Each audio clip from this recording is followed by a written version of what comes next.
अस्सलामुअलैकुम, सत श्री अकाल, नमस्ते, आदाब दोस्तों। अभी हमारी मौजूदगी जो है गौरा बौराम के गौरा मानसी गांव में है।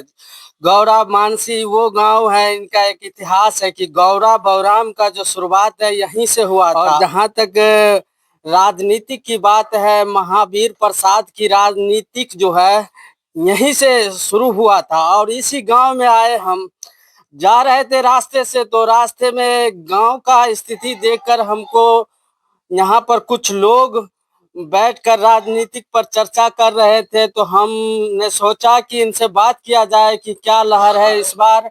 और जैसा कि आपको मालूम है कि इस बार 6 तारीख और 11 तारीख को लगेगी जनता के दरबार में अदालत, और 14 तारीख को फैसला होगा कि किसकी सरकार बनने वाली है बिहार में, और खासकर गौरा बौराम में कौन विधायक बनेगा और नहीं बनेगा। आइए कुछ लोगों से बात करते हैं, इस बार किस चीज पर वोट करेंगे और किसकी सरकार बनने वाली है। 20 साल एनडीए की सरकार रही है और कितना बिहार चेंज हुआ है और क्या क्या क्या इस क्षेत्र में काम हुआ है। चलिए, आपका नाम क्या हुआ और आप अपना परिचय दीजिएगा।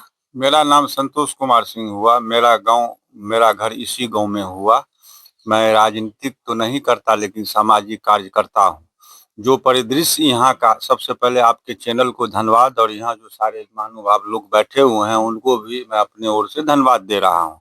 सबसे पहली बात है कि यहाँ अभी विधानसभा चुनाव होना है बिहार में। नीतीश जी 20 साल से सरकार में है। तो सबसे पुरानी कहावत है, ऐसा कोई सगा नहीं जिसको बीजेपी या जदयू ठका नहीं।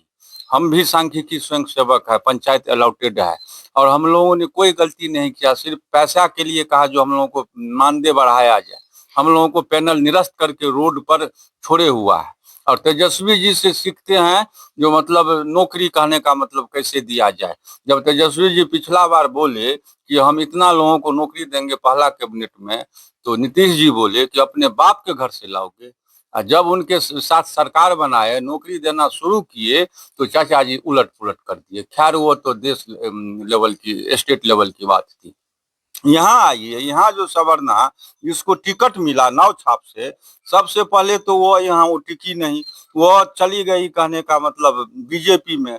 और यहाँ का दुर्दशा, जैसे पशुआ धिया पुता को लोग छोड़ करके भाग जाता है दूसरा ब्याह करके, वही हाल हो गया। भाग गया इसका मतलब? हाँ, जबरदस्ती भाग गया। हाँ हाँ हाँ, यहाँ के लोगों को, हम लोग तो उसको वोट दिए तो गार्जियन न बनाए। गार्जियन जो भाग गया पार्टी या क्षेत्र छोड़ करके, तो वही न भगोड़ा न इसको कहिएगा।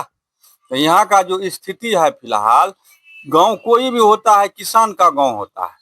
सरकार से कि यहाँ के विधायक द्वारा किसी भी प्रकार का किसान के लिए सुविधा नहीं दी गई। यहाँ पानी जमावट है, नहर का व्यवस्था नहीं किया गया। उसके बाद खाद का है, बीज का है, कोई भी खाद जो है यहाँ यूरिया का 266 रुपया रेट है, जिसको 350 से 500 रुपया में उपलब्धता है। तो उनको इस सारी बात को देखना चाहिए, सो ये सारी बात को नहीं देख रहे हैं। पुनः इस बार पैसे के बल पर टिकट लेके आए हैं।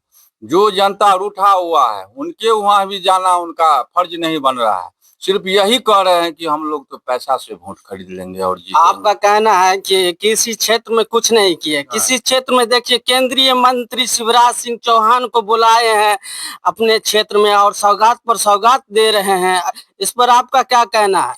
मेरा यही कहना है, अगर वो कुछ किए होते तो कल के डेट में उनको घोषणा नहीं करना पड़ता कि हमारी सरकार बनेगी तो हम यहाँ नहर खुदवाएंगे। पहले कर दिए होते। रास्ता का जो पोजीशन है, आप जा करके देखिएगा, गौरा मान सिंह से एनएच पर जाने के लिए कहीं कोनो रूट नहीं है। आपका सीधा सीधा कहना है कि जितने भी मंत्री और बड़े बड़े मंत्री जो आ रहे हैं मिथिलांचल की धरती पर, वो प्रचार करने आ रहे हैं क्या? हाँ, सिर्फ प्रचार करने के लिए आ रहे हैं कि किसी तरह बिहार को अपनी मुट्ठी में कर लेना है। नरेंद्र मोदी जब गुजरात जाते हैं तो फैक्ट्री की बात करते हैं, अब बिहार आते हैं तो कहता है कि इतना किलो चावल देंगे, इतना फ्री देंगे। यहाँ का लोग सिर्फ चावल गेहूं खाने के लिए पैदा लिया है। हम भी न चाहेंगे कि हमारा बच्चा पढ़ करके अपने स्टेट में, दरभंगा में, पटना में कहीं जा करके वो जॉब करे। बिहार में जितना पुराना चीनी मिल था सारा अभी तक बंद पड़ा हुआ है। क्या 20 साल में नीतीश जी प्रत्येक जिला में अगर एक एक फैक्ट्री अगर चालू करवाते तो 38 फैक्ट्री चालू होता, कितना लोगों को रोजगार मिलता। अभी पलायन और बेरोजगारी दोनों बिहार में बढ़ा हुआ है और इस क्षेत्र को लूटने का काम किया है। जो कुछ भी करके गया है वो डॉक्टर महावीर प्रसाद करके गए, उसके बाद सब लूटने का काम किया है। यह घोड़ा बोराम विधानसभा का हृदय स्थली है, घोड़ा बोराम प्रखंड भी है, लेकिन अभी भी बंधक विरोध में लगा हुआ है। इसका गार्जियन कौन होता है? विधायक होता है, उसको करना चाहिए, सदन में उठाना चाहिए। 40 से ज्यादा हम क्या कहेंगे। इस बार देख रहे हैं कि धराधर नीतीश कुमार जी है, 10,000 महिला को दे रहे हैं, उसका वृद्धा पेंशन बढ़ा दिए हैं, बहुत बड़ा ऐलान कर रहे हैं कि हम नौकरी, युवाओं को नौकरी देंगे, महिलाओं को रोजगार करने के लिए 2 लाख रुपया तक मिलेगा। इसमें कितनी सच्चाई है और क्या इससे क्या सुधरेगा हमारा गौरा बौराम? देखिए, इसमें यही सच्चाई है कि नीतीश जी अगर रोजगार देते, नीतीश जी अगर पलायन को रोकते तो 10,000 रुपया इनको बांटना नहीं पड़ता। यह क्या है? घूस है। यह जो वृद्धा पेंशन बढ़ाया गया, क्या है? वृद्धा पेंशन कम से कम 3,000 रुपया महीना होना चाहिए। तेजस्वी तो 2,000 कर रहा है, हम 3,000 कर रहे हैं। सब्जी अभी 100 रुपये किलो से कम बिक रहा है। किसी वृद्ध को 1 लीटर दूध और आधा किलो सब्जी अगर डेली आप नहीं दीजिएगा तो कैसे जिंदा रहेगा? उतना का दाम जोड़ लीजिए, 3,000 से भी ज्यादा हो जाए। कम से कम 3,000 देना चाहिए। सब प्रलोभन है।